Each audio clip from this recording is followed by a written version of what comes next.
आपसे एक बार फिर आपके चरणों करेंगे आते हैं। प्रभु जी, हम इस वचन को आपके हाथों में सौंपते प्रभु जी। प्रभु जी, वचन को बोलने वाला तेरा दास है। प्रभु जी, वचन को सुनने वाले तेरे दास हैं। होने दीजिए कि तेरी कलीसिया की उन्नति इस वचन को सुनने के द्वारा और बोलने के द्वारा होने वाली बन सके। प्रभु जी, यहाँ पर आ जाने वाले हर एक व्यक्ति प्रभु जी तेरी नजदीकता में, प्रभु जी तेरी निकटता में इस वचन के द्वारा आने वाले बन सके। प्रभु जी, प्रभु जी तेरा सुसमाचार इस वचन के द्वारा लोग सुनने वाले बन सके। प्रभु जी, तुझे एकमात्र ईश्वर पर विश्वास करने वाले बन सके। प्रभु जी, सारी बातों को हम आपके हाथों में सौंपते हैं। यह प्रार्थना यीशु के नाम से मांगते हैं, सुन ग्रहण कीजिए। आमीन।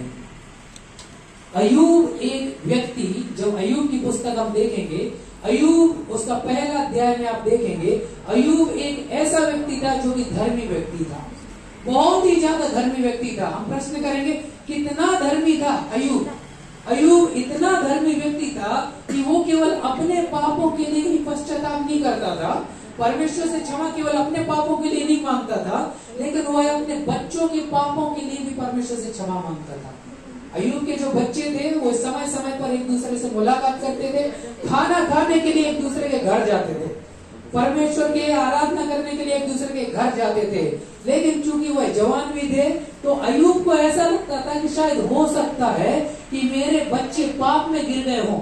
जब वो हमारे घर से दूर रहे हों, वो पाप में गिर गए हों, तो अय्यूब तुरंत दूसरे दिन उठकर होम बलि उनके लिए चढ़ाया करता था।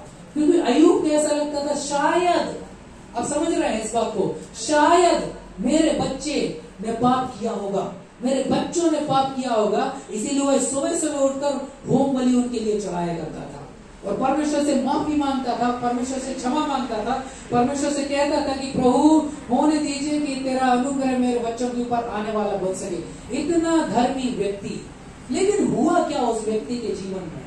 उस व्यक्ति के जीवन में इतनी सारी समस्याएं आई। सबसे पहले उस व्यक्ति के बच्चों के जीवन चला गया, उसके जो जानवर थे वो चले गए, उसकी जो प्रॉपर्टी थी, जो उसकी धन संपदा थी वो चली गई, और सबसे अंत में उसका पूरा शरीर फोड़ों से भर गया, फोड़ों से भर गया उसका पूरा शरीर। और अय्यूब एक लकड़ी लेकर उन फोड़ों को वो खुजा रहा था।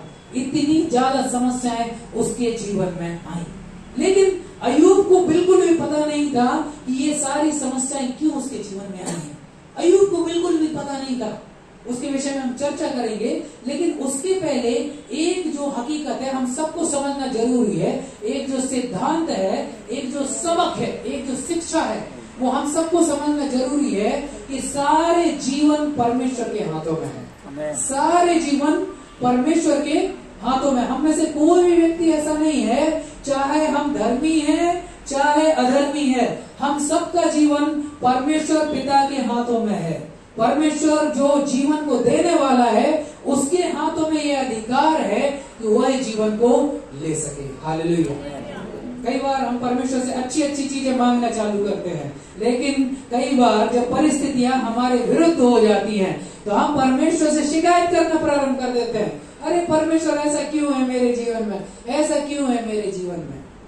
एक बार एक महिला, मध्य प्रदेश की बात है ये, एक बार एक महिला ने प्रार्थना की परमेश्वर से, और परमेश्वर से वह प्रार्थना कर रही थी एक विशेष प्रार्थना के लिए, और उसने 40 दिन का उपवास रखा।